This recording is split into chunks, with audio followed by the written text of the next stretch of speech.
پختونخوا ملی عوامی پارٹی کے صوبائی صدر عثمان خان کاکڑ کے قتل کے خلاف اور ان کے جسد خاکی کو سلام پیش کرنے کے لیے جمعیت علماء اسلام بلوچستان نیشنل پارٹی اور نیشنل پارٹی کے ضلعی قائدین و کارکنان آج چمروک پہ کثیر تعداد میں جمع ہوئے۔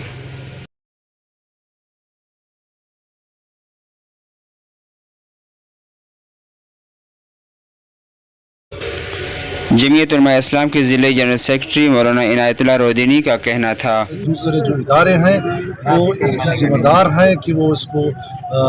ان کے قاتلین کو کیفر کردار تک پہنچائے، اور پی ڈی ایم کے حوالے سے پوری بلوچستان ملک بھر سے اس طرح کی ان کی جو شہادت کی یا بے ایمانہ جو قتل ہے اس کی ہم بھرپور مذمت کرتے ہیں۔ اور عثمان کاکڑ کے بیٹے خوشحال خان نے کہا